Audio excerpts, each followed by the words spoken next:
Alors bonjour, bienvenue sur la chaîne de programmation en langage Z80. Donc là, on va reprendre, hein, je dirais, cette deuxième vidéo pour un peu avancer sur, comment je vais dire ça, sur la programmation, mais pour Amstrad. Donc on va, alors je vous donne le site ici de Kazaa, hein, notamment pour la programmation de ce qu'on appelle le gateway. Donc nous, voilà, je vous laisserai hein, tout lire, hein, tout ça, bon, puisque on est vraiment sur la base, hein, je dirais, des cours, un cours élémentaire, je dirais, niveau vraiment débutant. Euh, Lire tout ça et essayer de comprendre tout ça, ça va être lourd, hein. La seule chose que moi je vais vous expliquer pour cette vidéo, c'est comment on utilise ce tableau.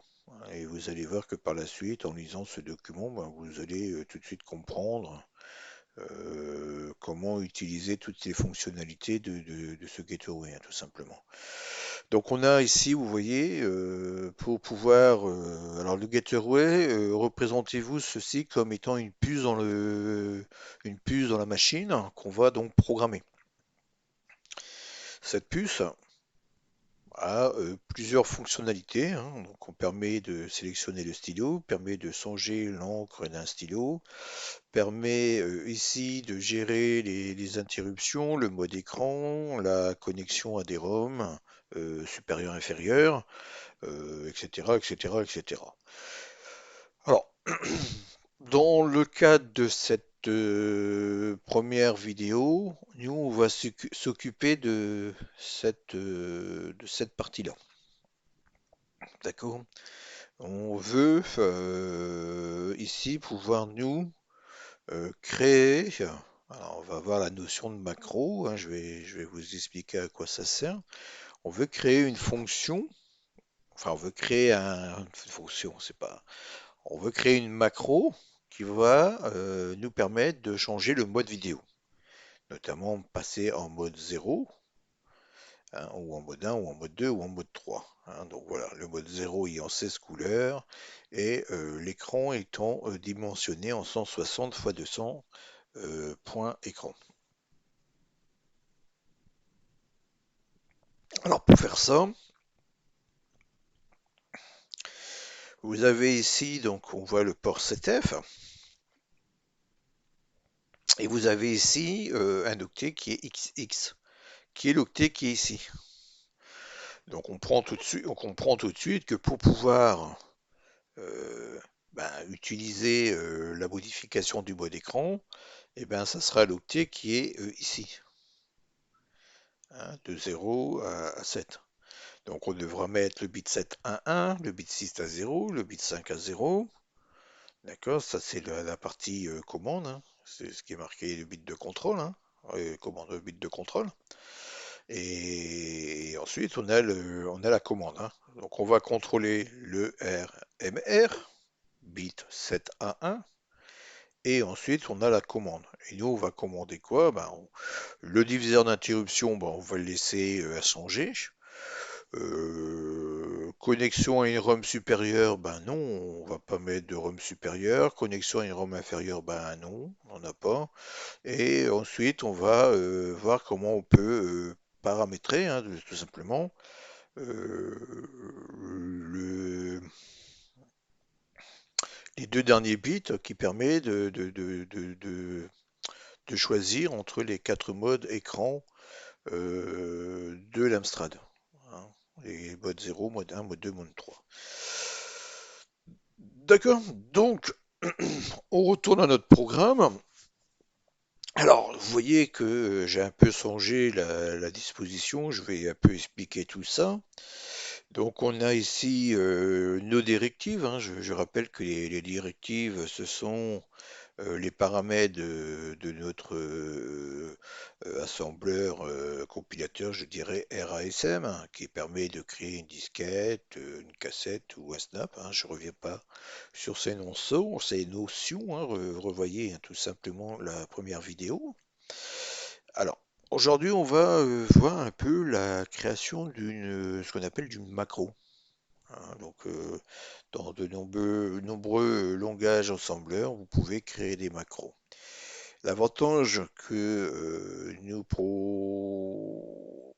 procure hein, tout simplement une macro, c'est-à-dire que la macro, elle fait un peu ce que fait l'include, hein, c'est-à-dire on va recopier là où la macro est déclarée, les éléments qui sont à l'intérieur, euh, avec la modification du paramètre en question.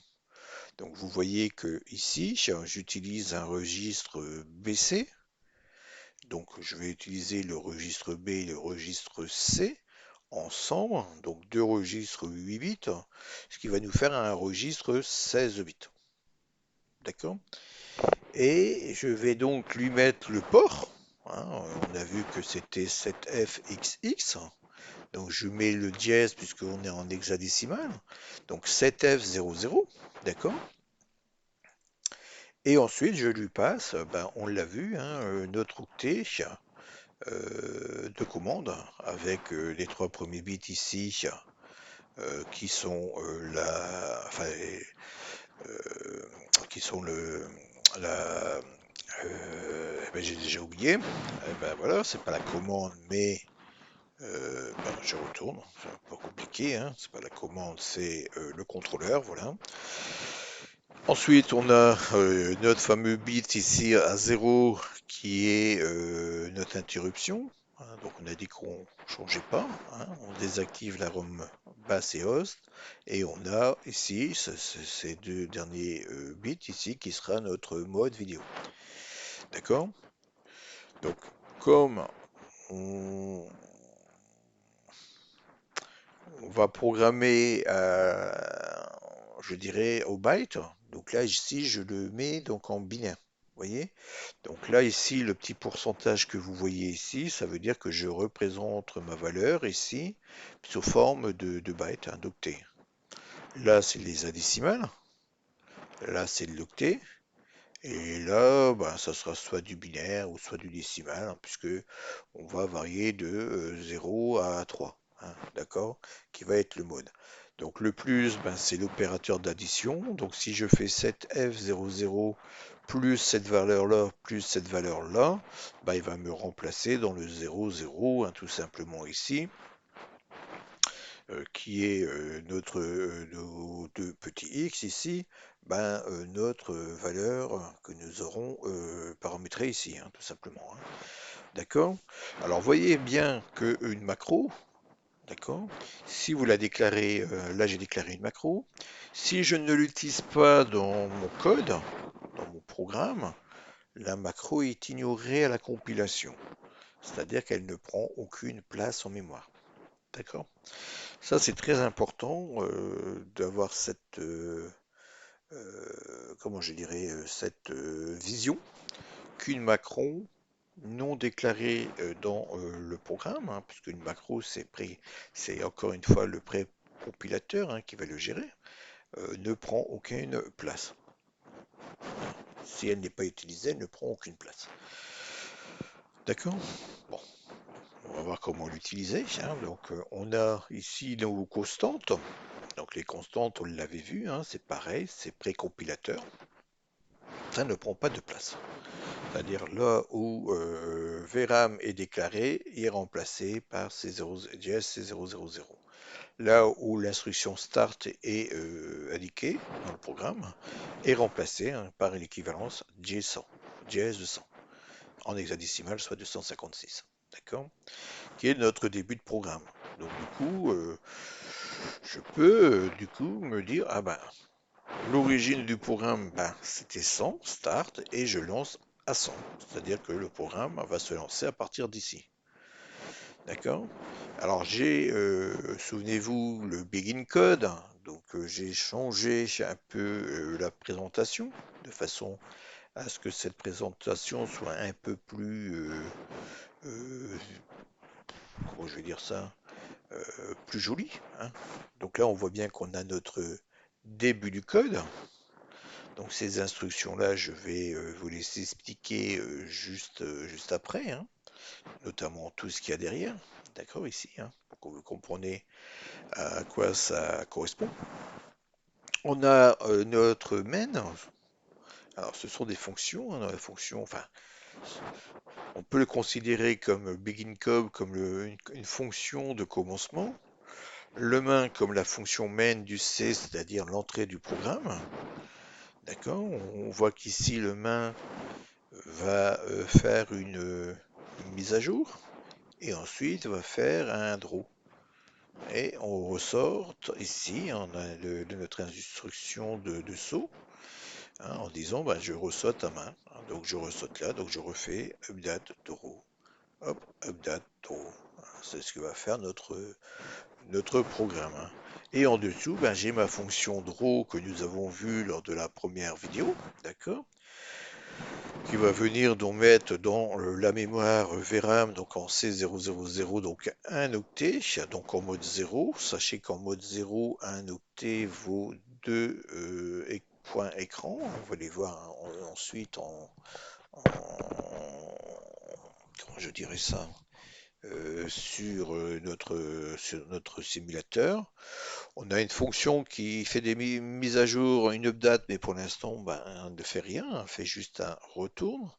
Alors, vous voyez bien que si ce sont des fonctions, hein, une fonction se termine par un retourne.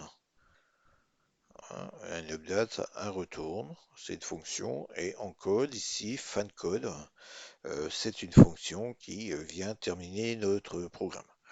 D'accord? Alors, alors, on a des instructions nouvelles ici que vous n'avez pas vues. Donc là, ici, le DI. Cette instruction va venir désactiver tout ce qui est interruption euh, manager. Les interrupteurs qui peuvent être managés. Euh, il en existe plusieurs. Hein. On a l'interruption 1, l'interruption 2, l'interruption 0. Qui peuvent être managés.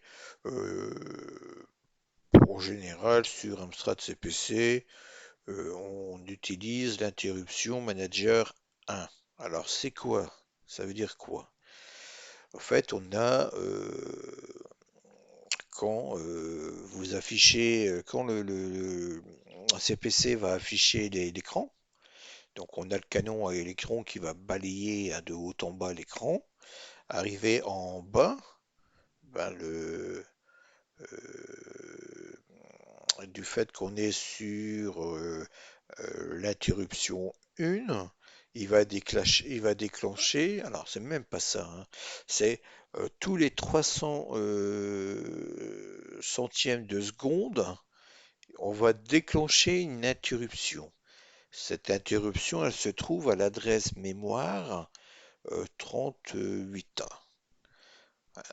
Et cette interruption à l'adresse 38 euh, fait la réinitialisation du gateway euh, sur les couleurs, sur le mode, etc. Si on ne le disable pas, ici, hein, ou par là on va déshabiller tous les interruptions, hein, on ne va pas s'embêter, hein, donc le 0, 1 et 2, et on va dire au CPC, ben moi je définis l'interruption 1. D'accord? Le fait de définir l'interruption 1, alors je sais que c'est pas très compréhensible pour l'instant pour vous. On ira ensuite, j'essaierai de vous l'expliquer par la suite un peu mieux en utilisant hein, tout simplement l'émulateur hein, sur Ever for Caprice Forever et vous allez peut-être mieux comprendre. D'accord? Alors pour l'instant, retenez tout simplement que l'interruption IM1, c'est du standard, c'est l'interruption de base.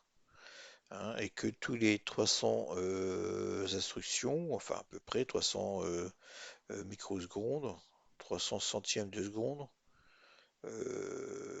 il bascule, hein, le programme s'arrête, hein, c'est des interruptions qui arrêtent le cours du programme, qui vient sauter à l'adresse 38 et exécuter ce qui est indiqué à l'adresse 38. Et on a un retour d'interruption, hein. Donc là, vous avez euh, des retours. On a un retour I ou un I retour, retour I, retour d'interruption qui permet de revenir là où l'interruption s'est faite. Bon, dans le programme, hein. D'accord? Alors, comprenez bien que le programme peut être interrompu à n'importe quel moment.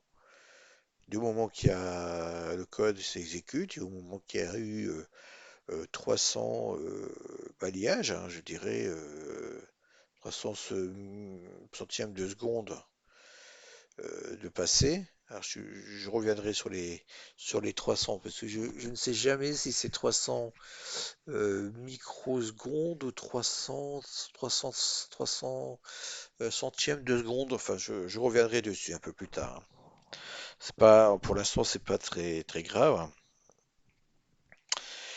On a ici cette instruction ici qui est LD donc SP. Donc SP c'est un registre particulier qui est la pile. D'accord?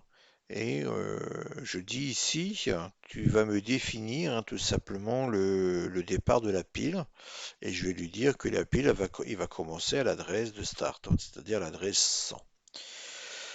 Alors c'est quoi cette histoire de pile?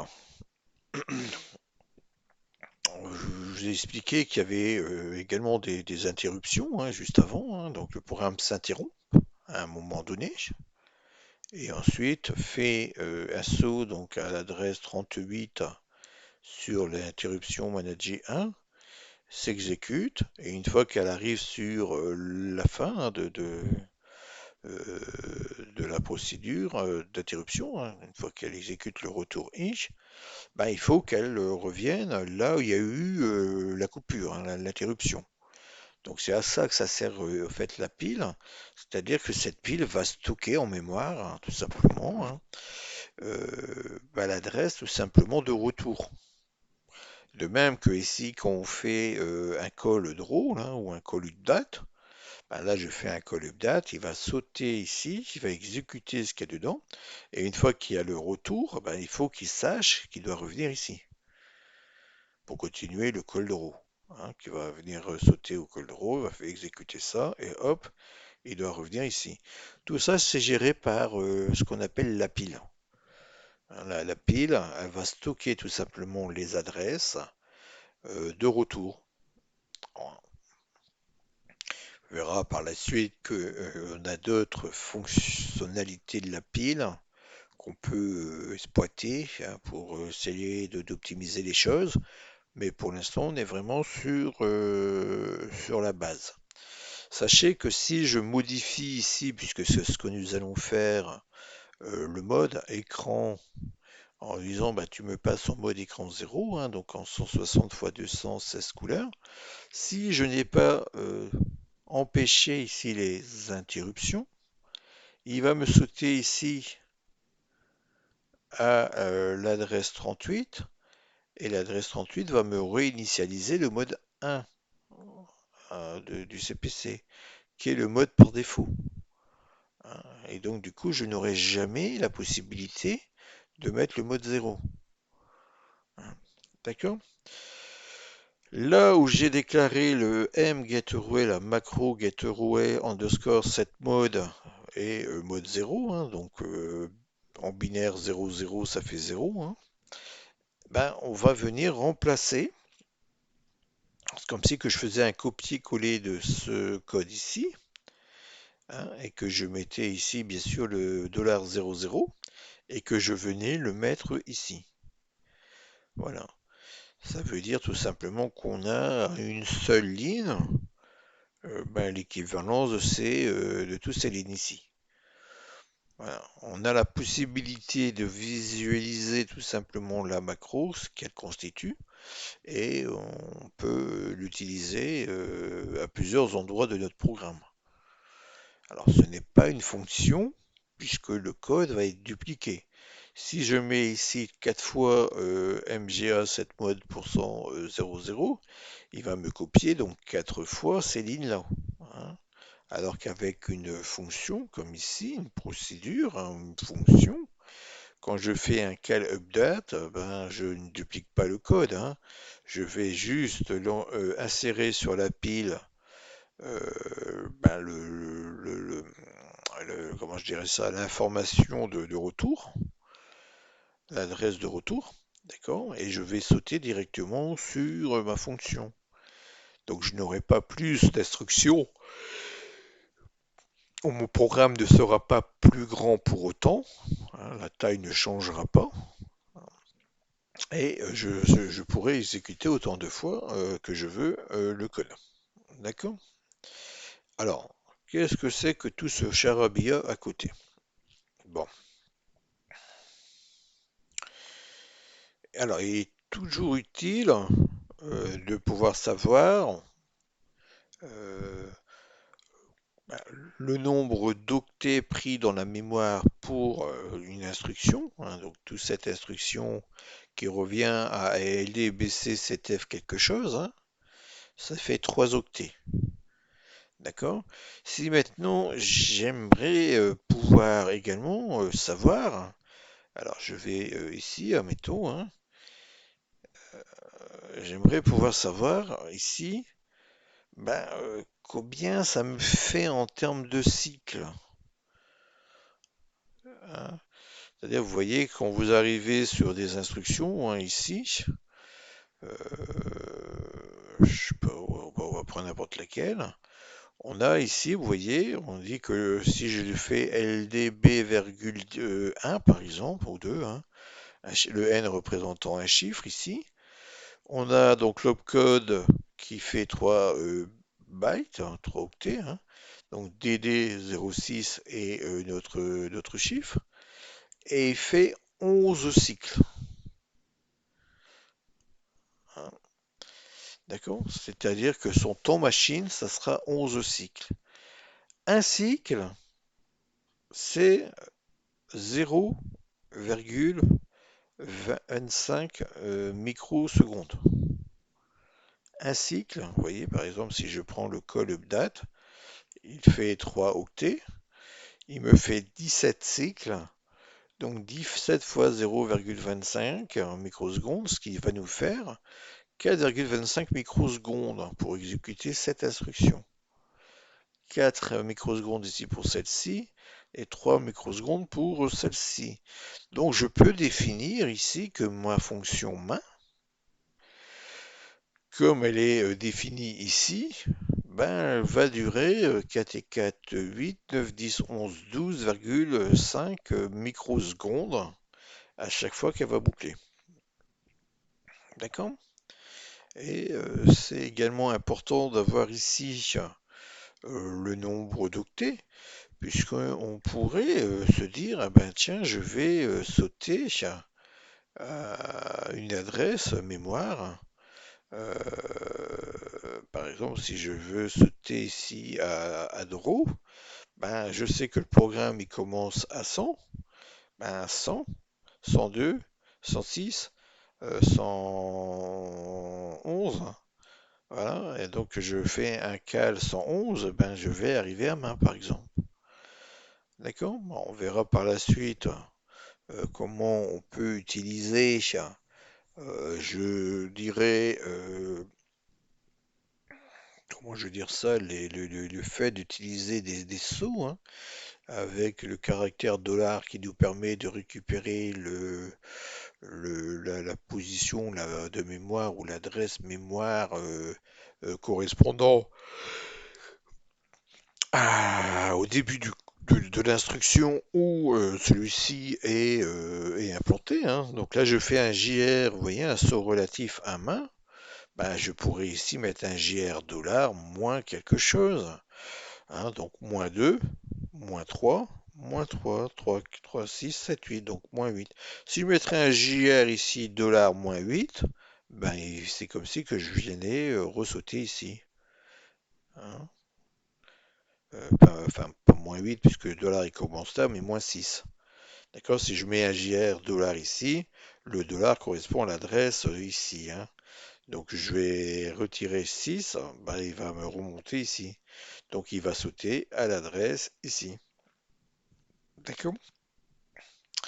Alors, voyons voir un peu ce programme. On va le compiler, on va l'exécuter. Alors, je vais ouvrir.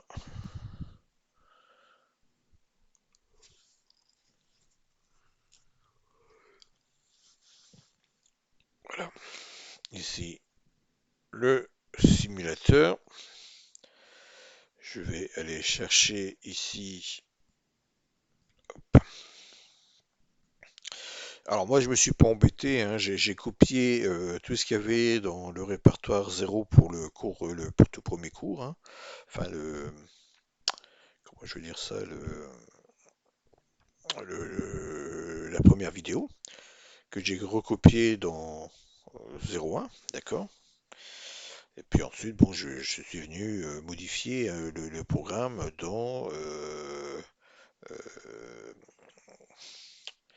euh, dans l'éditeur, hein, tout simplement, hein. Alors ici, je l'avais déjà expliqué, je ne vais pas réexpliquer. Donc je compile. Donc vous voyez que ici le programme a créé donc RASM a créé une disquette, hein, tout simplement, hein, qu'il a mis dans le répertoire disque.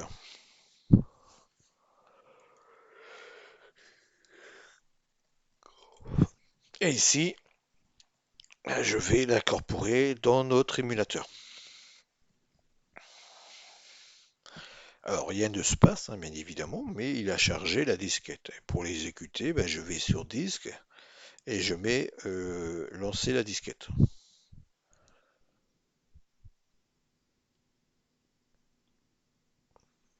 Donc la disquette se lance et on voit qu'on a notre ici euh, ben, notre pixel, hein, qu'on avait au départ en mode 1 qui vient s'afficher. Alors vous allez me dire, il n'y a rien de changé. Si, si, il y a beaucoup de choses qui ont changé, puisque là, ici, on n'est plus sur un mode 1, on est sur un mode 0. Donc on peut gérer 16 couleurs, d'accord? Et on a une taille écran de 160 x 200 pixels, enfin 200 points écran. Alors, pour pouvoir voir cela, ben, dans le menu ici, émulateur, on peut cocher l'affichage du menu expert. Une fois que vous avez coché, ben, vous avez le menu extra ici. Et vous voyez qu'on peut voir le Getaway. Donc on voit ici ce que nous avons nous fait, hein. C'est-à-dire, on a mis le mode écran 0.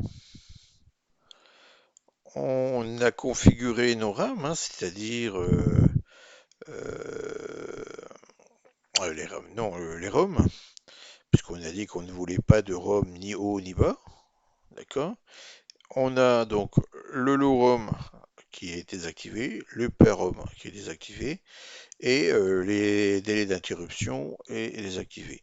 Je ne rentrerai pas pour l'instant dans ça, hein, pour expliquer ça. Pour l'instant, on n'a pas besoin, d'accord. Donc vous voyez bien que ici, du fait que j'ai désactivé tout simplement les interruptions 38, je peux m'amuser à changer les couleurs. Donc ici le border, je peux dire ah ben, je vais changer la couleur bordure, je vais la mettre en violet, et puis il le fait, d'accord. Si je n'aurais pas des, des, désactivé l'interruption, une, je ne pourrais pas le faire. D'accord. Alors, le code. Ici, si je vais dans le Z80, voilà, on voit que on va commencer ici à l'adresse 100. Hein, nous, on est sur l'adresse 100, et puis on voit nos instructions. D'accord. Donc on voit qu'on a. Alors je vais retourner ici, hein, on a notre code ici qui est notre code assembleur. Et ensuite ici on voit qu'une fois compilé, on a le code machine, hein, donc F3, ED 56 31 00 01, etc. correspondant à nos instructions. D'accord? Alors, je vais, moi, ici, remonter, parce que vous voyez que ici, je vais remonter ici, je vais faire comme ça. Voilà. Vous voyez que ici, on a à l'adresse 38 un saut. C'est-à-dire que quand je vais rétablir les interruptions, par défaut, il va sortir au bout de 300 centièmes de seconde ou 300 microsecondes. Je crois que c'est 300 millisecondes ou microsecondes. Hop, il va sauter ici. L'interruption va se déclencher, il va le lancer. Il va sauter à l'adresse B941. Donc si je B941, vous voyez, ici. Donc il va exécuter ceci, toutes ces instructions ici. B941. Voilà. Hein, donc en gros ici, si vous préférez, ce qu'il va faire, c'est qu'il va réinitialiser le mode, il va réinitialiser les couleurs, etc. Ce que nous ne voulons pas en fait, hein, tout simplement. C'est pour ça qu'on a désinstallé ou désactivé, hein, tout simplement, les interruptions. Alors je vais vous montrer maintenant la version où on désinstalle pas les interruptions. Hein. Si ici je ne fais pas, je fais ça en fait, hein, si vous préférez.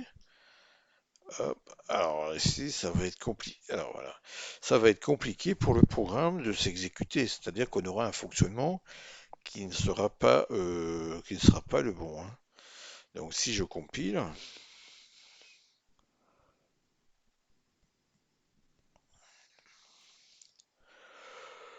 alors le programme, lui, se compile. Hein. C'est pas le problème. Hein. Le problème se compile, il crée une disquette, hein, puisque le code hein, que nous avons saisi est pas mauvais, hein, est bon, hein, tout simplement. Il n'y a pas d'erreur dans l'écriture. On va lancer notre émulateur.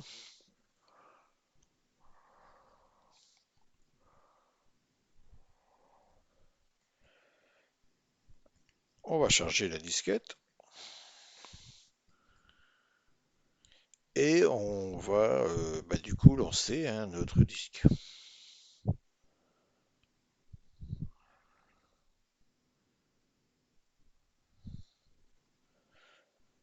Alors, vous voyez déjà qu'il y a plusieurs choses qui se passent. Là, ça clignote. Là, on a un point ici. Là, on a un point ici. Vous voyez? Bon, là, on n'est plus bon on n'a plus du tout le même fonctionnement. Hein. Si je regarde au niveau de mon gateway registre ici, ben, il est quand même sur un mode 0. Par contre, ma RAM, la ROM supérieure et inférieure que j'ai déjà dit de ne pas utiliser, ben, ils sont cochés. Maintenant, si je veux changer un border, ben, ouais, il le fait, puis hop, il les remet. Regardez. Allez, je vais le mettre en vert, il passe en vert et hop, il revient. D'accord? C'est-à-dire que là, l'interruption 38, l'interruption, l'interruption masquée manager 1 est active, donc le programme il saute à l'adresse 38 et il réinitialise tout. Alors on va voir cela, hein. On va aller dans le Z80 ici, on va aller à l'adresse 38, alors plutôt on va mettre un break à l'adresse 38. Voilà, on va dire à l'adresse 38 tu me fais un break et on voit que le programme s'arrête ici. Vous voyez? Le programme s'adresse à un moment donné, alors vous voyez que vous avez la pile ici. Hein, donc la pile, le programme il dit attention, moi j'étais à l'adresse B1EE, enfin dans la mémoire à l'adresse B1E2, donc j'étais en train d'exécuter le programme et du coup j'ai eu une interruption, envoyée ici, d'accord, et ensuite je dois continuer mon programme. Hein, donc si on continue le programme, bah, il va sauter à B941, etc. Bon, admettons que je continue. Alors je vais mettre play hein, pour dire de continuer. Vous voyez, le programme il tourne et 300 secondes après, le programme ne fait pas mon break. Voilà, 300 secondes après, il me refait mon break, mon interruption. D'accord?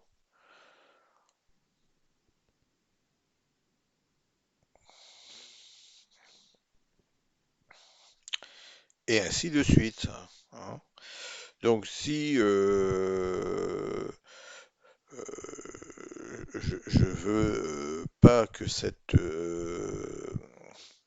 interruption se fasse, hein, donc le IM1, retenez que IM1 c'est interruption masquable, masquée numéro 1, fait que tous les autant de temps, eh ben, le programme va venir se positionner à l'adresse mémoire 38 pour exécuter ce qu'il y a. Et là, on voit qu'on va sauter à B941.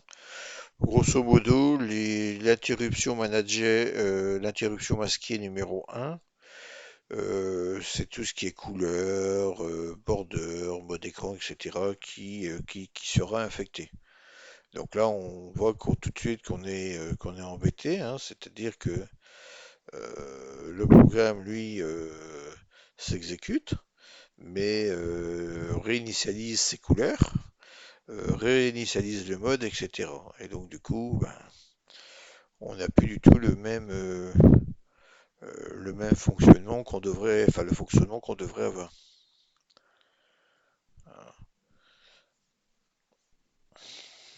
Moniteur, on refresh, voilà. Vous voyez que là ici,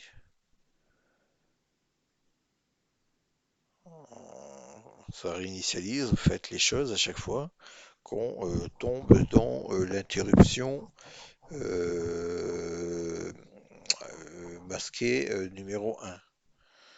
Et ça, c'est quelque chose qu'on aimerait éviter.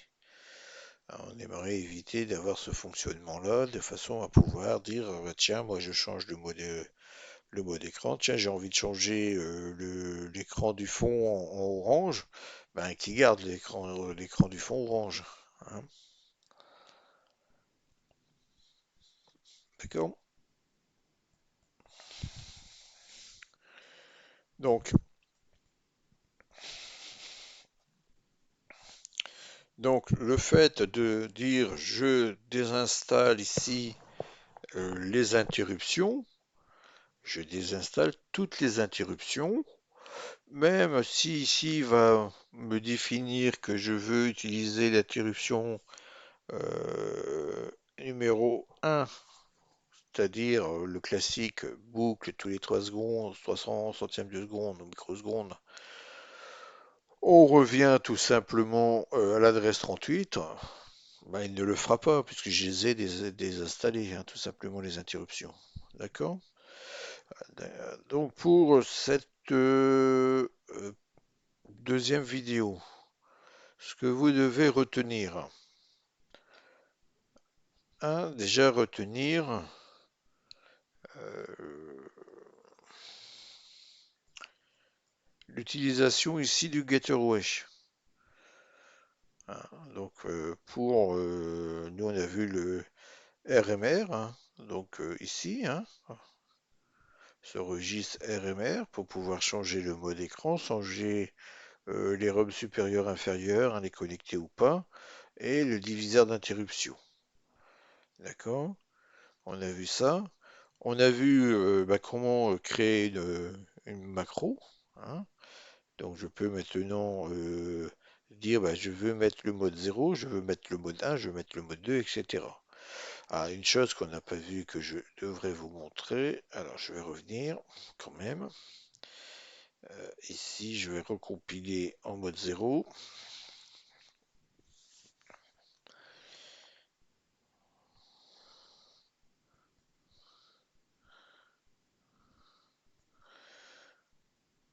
Alors, je vais recompiler, je vais vous montrer les différents modes au fait de l'Amstrad, hein, pour que vous voyez un peu comment ça se représente en mémoire au niveau au niveau graphisme.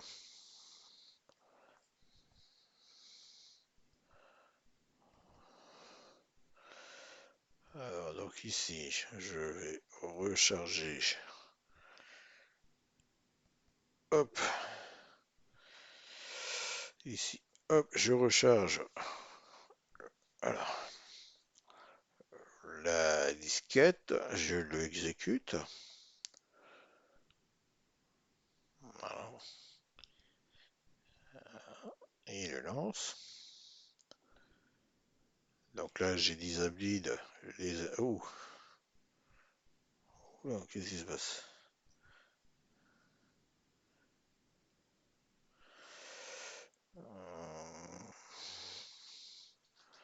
Obligé de sauvegarder. Alors, vous voyez, à mon avis, j'ai dû oublier de sauvegarder. Alors, on va regarder. CTRL S. Le fait de ne pas avoir des. Vous voyez, on a un fonctionnement un peu aléatoire quand on ne respecte pas le fait de désactiver, hein, tout simplement les interruptions, hein. Bon, il m'a pas fait d'erreur. Alors, je vérifie quand même, il faut toujours vérifier. Parce que moi, je regarde, je vois. Donc, la disquette, elle est créée, il n'y a pas d'erreur, hein. D'accord. Alors, je retourne sur notre disquette ici.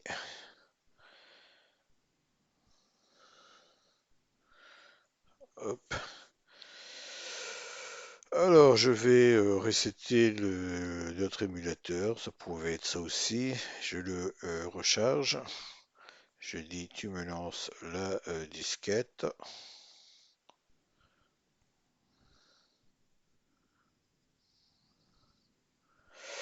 Voilà, donc on a le fonctionnement normal. Donc on voit ici qu'on a notre dessin de pixels.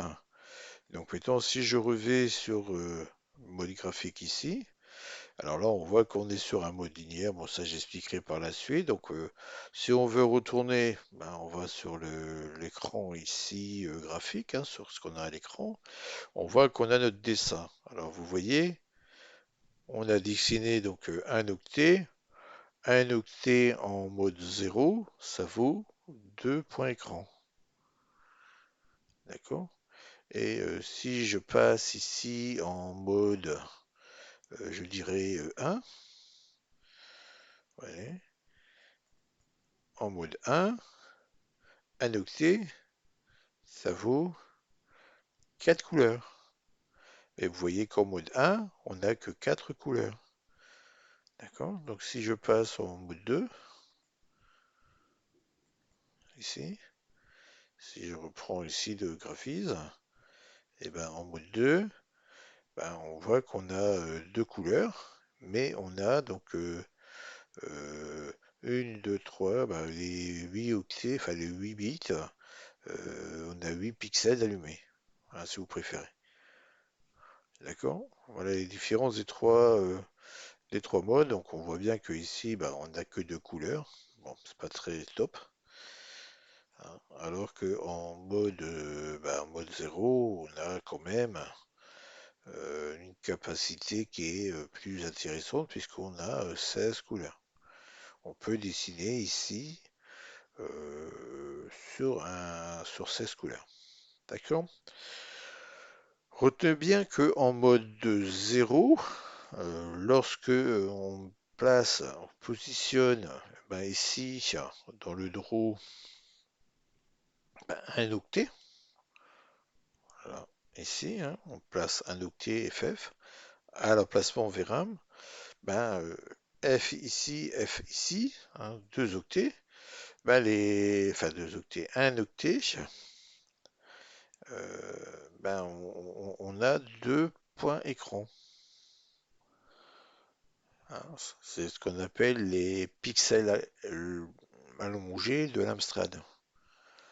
D'accord? Bon, j'espère que ce petit cours, je dirais, va être compris. Donc retenez que on doit, pour pouvoir modifier le mode 0 de l'Amstrad, enfin pour pouvoir changer le mode de l'Amstrad, euh, on doit désactiver ben, les interruptions. Euh, on n'est pas obligé, mais moi je le fais, je le mets sur l'interruption numéro 1. Je définis la pile parce que derrière j'ai des fonctions qui vont être appelées, hein, tout simplement. Donc j'ai besoin d'avoir l'empilage des adresses qui vont être utilisées pour retourner donc à ma procédure appelante avec le call et qu'une macro, hein, ici, une macro ne prend pas de place, ça fait comme le include, hein, c'est exactement comme le include, à part qu'on a la possibilité de passer ici des paramètres qui seront donc repartoriés dans le code avec des accolades, hein, tout simplement. Et ce code macro, la macro ne prend pas de place. Ça, c'est très important de vous dire que le macro ne prend pas de place parce que même si vous l'utilisez pas, bah, ça prend pas de place. Donc du coup, vous pouvez le laisser dans votre code. Alors que si on crée une fonction, bah, la fonction prend de la place. Bah, si vous l'utilisez pas, bah, vous avez perdu autant d'octets. D'accord? Vous avez vu aussi dans cette vidéo enfin, ben, comment on peut voir le nombre d'octets, hein. Donc là aussi, hein, vous allez sur ce site qui est ici, hein, qui s'appelle Z80. Je n'arrive pas à lire Z80. Je n'arrive pas à le lire, c'est embêtant. Bon, moi c'est ma vue, hein. J'ai des problèmes de vue, donc vous allez pouvoir vous le lire. Donc en allant sur ce site-ci, ben, vous avez toutes les instructions hein, du CPC avec le temps d'exécution, hein, tout simplement, hein, comme là, si je vais faire ici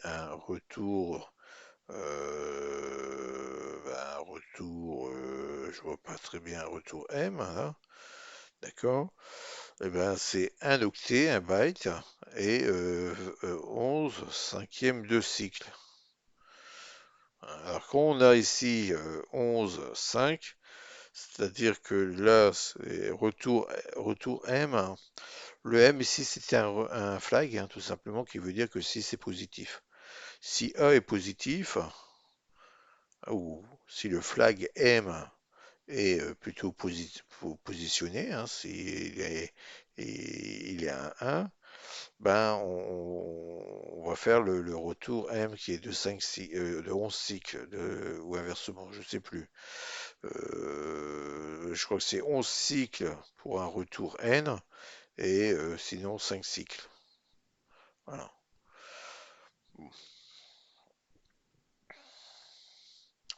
Rappelez-vous que le nombre de cycles ici,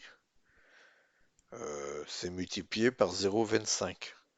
Comme ici, cette instruction LDD,1, ben, elle va prendre tout simplement une microseconde. 4 fois 0,25 fait un octet et 4 fois mais 0,25, donc une microseconde. Très rapide. Donc il faut jongler, hein, tout simplement, entre le fait d'essayer de trouver euh, des simplifications, je dirais, ou des façons de coder de façon à avoir le moins d'octets possible et un temps d'exécution le plus rapide possible. puisque l'Amstrad CPC, ben, on est limité, hein, c'est des machines anciennes, on est assez limité en termes de place mémoire. En 464, ben 464, on a 64 kilos. 64 000 fois un octet, c'est pas énorme pour un programme, hein. Donc voilà, donc sur le 6128, on verra par la suite l'utilisation des extensions. Bon, ce qui va nous donner 64 kilooctets en plus, pour octets, mais ça reste très faible, hein, pour créer des jeux, hein. Voilà, donc j'espère que vous avez compris cette notion de macro, hein, et notamment cette façon de pouvoir changer le mode écran en disablant, hein, tout simplement, en désactivant, hein, les interruptions matérielles ou manager IM. Je pense que c'est des interruptions masquées. Hein, c'est-à-dire qu'on ne voit pas qu'en arrière de temps, voilà, c'est des IM, des interruptions qui sont masquées. Voilà. Donc j'espère que ce petit code, hein, ce petit code, cette vidéo, je suis fatigué. J'espère que cette vidéo va vous plaire et que vous allez commencer à comprendre qu'il est pas très compliqué de programmer en assemblaire en Z80. Hein, vous savez dans cette vidéo maintenant définir une macro pour changer, ben, le mode vidéo. Je rappelle en mode hardware, c'est-à-dire que vous allez directement programmer la puce. Donc ici, on lui passe tout simplement le port sur lequel on va lire. Et ensuite, on lui passe tout simplement l'octet pour lui donner les instructions de lecture. Quand on fait ici le out, c'est-à-dire le out, ça veut dire qu'on va lui envoyer, hein, tout simplement en, notre directive.